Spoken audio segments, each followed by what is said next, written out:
The one that worries me the most is the over pushing. So I just grew up playing youth sports. I grew up in a smaller town, I think in New York.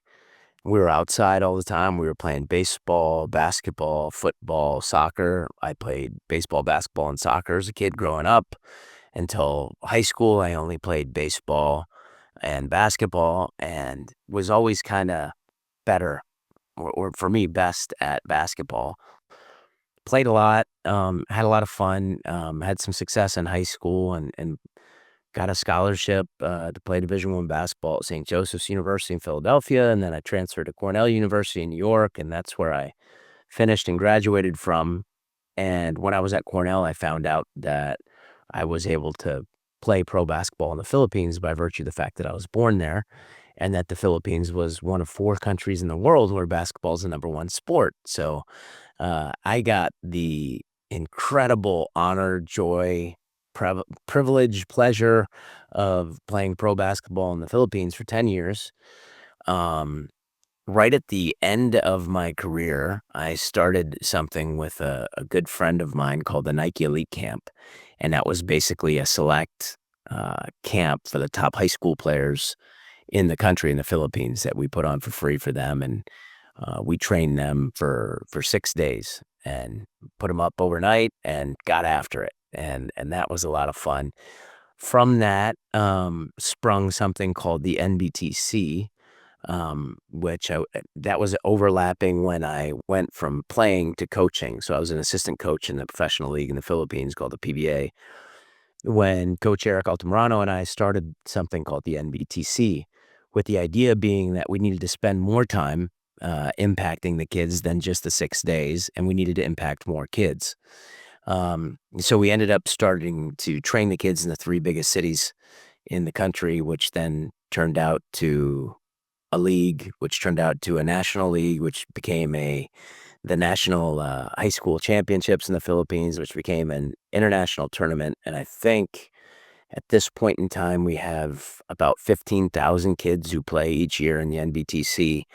That culminates in a large international tournament in Manila with teams from the US, Canada, Europe, UAE, Qatar, New Zealand, and Australia, and I might be missing some countries, that come in and participate in that tournament. So that was one of our babies. That's still going on now, and that's for high school kids.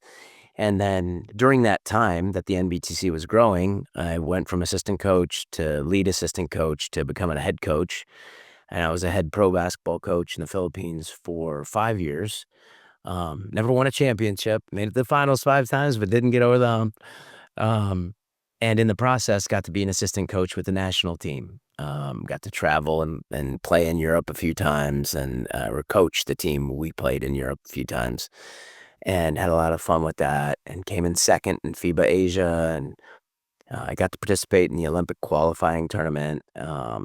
So that's been kind of my basketball background. And then from there, I have 3 kids that I love and I married an amazing woman who has her values clearly in place. And one of the things I loved about her is I knew right away when I met her um, that she's going to be a great mom. And so we have extremely linked values, and just being married to Michelle and raising our kids and watching them grow in life and youth sports being one of the avenues for their growth. Um, all of that has led me to be a co-author in this book with a buddy I knew in the Philippines who played college basketball in the US and is the principal of a high school. So, yeah, that's kind of my background and what led me to being one of the authors of Guiding Your Child's Athletic Journey. The one that worries me the most is the over pushing. The parent who's like, "You gotta want it more." And the kid's 9, the parent who's doing the driving and driving the joy away from the game, driving the joy right out of the kid and making them not want to practice. Actually, my co-author, Kevin DeLoff, puts it beautifully, and he says, "We do not want our passion to become our child's burden." And a lot of times we see that. We see parents' passion and desire become a real burden on the kid. And so, I think a lot of us parents, even when that happens, we mean well. Um, but sometimes that's coming from our own hurt, or that's coming from our own rejection. Maybe we got cut, or that's coming from a place of really we want what's best for them, and we're trying to communicate, but we're just way ahead of the game, and we don't maybe recognize right away that the kid's just not there yet, and they got to fall in love with the game first, whatever game that is that we're pushing them in. Um, and I say game instead of sport because kids play games. They learn through play. They love play. Favorite part of school is recess because they get to play. And so, you know, a lot of times as parents, we miss that aspect and we say, oh, my kids, in this sport or doing this sport, which is true. It's not it, but and it's not even that it's a misnomer. It's just that sometimes we forget that it's a game, and particularly for the young ones. And so I feel like a lot of us parents miss that where we're like, we want them to want it in a way that they're not developmentally there yet. So I think that's a big one. So in a non-personal way, first, I have seen lots of kids in games at different sporting contests, and I'm not talking about national contests. My kids are young. They're 13, turning 12 and turning 10. So 13 and below, these contests, and none of them being national in nature. I've seen parents yelling at young kids when they're either coaching them or yelling at them from the stands on their performance, right? I'm one who gives slack to parents who will yell something about character, shake his hand or run back or help him up, something. Then, hey, that's cool, man, because you're operating within your values, and I'm not messing with that. But when it's on performance or maybe a technique they got wrong, and you can hear and feel the level of anger, and then you just watch the kids. You just watch them kind of their eyes go down, and they just get dejected, and some of them, like, will get frustrated and kinda not you can almost sense they really don't wanna play anymore, because we forget that they're very aware that there's a lot of people around, and they're getting yelled at in front of a lot of people from either up in the stands or from the sidelines, and, they're 9, 10, or 11, and, sometimes that can be really demoralizing and, again, suck the joy right out of them, but in a personal way, um and, of course, my friends that I'm about to talk about will remain nameless. Um, but I have actually had the pleasure, the privilege of holding one of my friends while he shoulder shaking sobbed, when he was 28, 29. He's a professional athlete, about some of the stuff that he went through, um, and that had to do with, just feeling the absence of a parent, um, in his process. And then another one, um, same thing. I actually had to give him a hug and hold him through his. I got to. It was an honor to do it. But while he was sobbing about something that his father did, in a really important game to him in high school, um, that absolutely embarrassed him to his core, um, and he just felt great shame. And so I've seen grown men sobbing about this stuff, and I don't hang out, around a lot of men who have a huge propensity to sob. So, just clarify that. That's how deep it can get, for some of the kids that later in life, they feel it.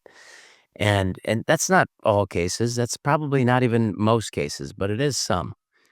And, for a lot of the milder cases, you can actually hear the bitterness in somebody's voice. "Man, my dad never came to watch me play." And, that's a 40-year-old saying that, and you can hear that. So I've seen it a lot.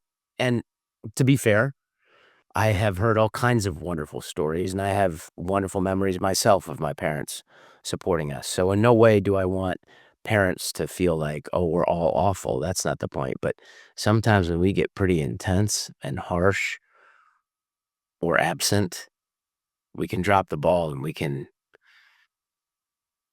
a lot of times unknowingly, inflict some pain on our kids that I don't think we intentionally want to.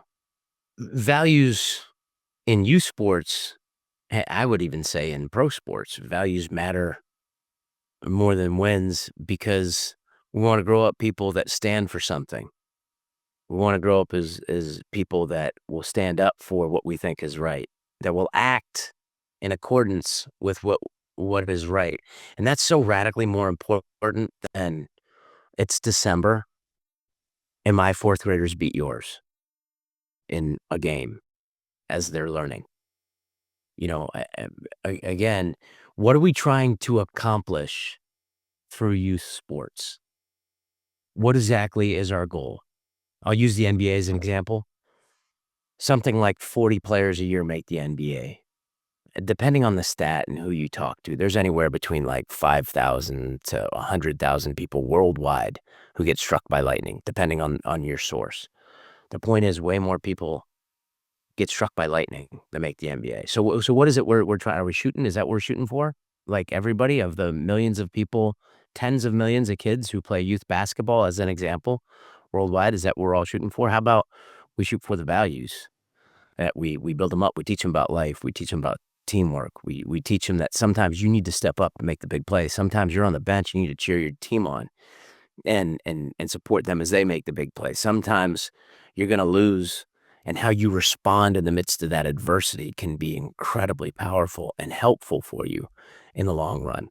Whether that's motivating you to work harder or whether that's learning lessons that are gonna impact the way that you lead people the rest of your life. If you operate from a source of values that you clearly communicate through the game, that's more important than wins because for the most part, there's gonna be more games, and there's usually some sort of some sort of, adult sports leagues, some rec league stuff where if you didn't get enough, man, you can keep going, like, you can have some fun. So, the values mold us, and there's something I think, a lot of us got from youth sports that helped shaped us into the people that we are today as grown-ups, and that's what we're shooting for a lot of times, I believe, with our kids, like, "Hey, have some fun." And in the midst of your passion for play, learn some stuff about life that sometimes it might be hard, sometimes it might be really fun. It's usually a mixture of both, and that's a lot like life.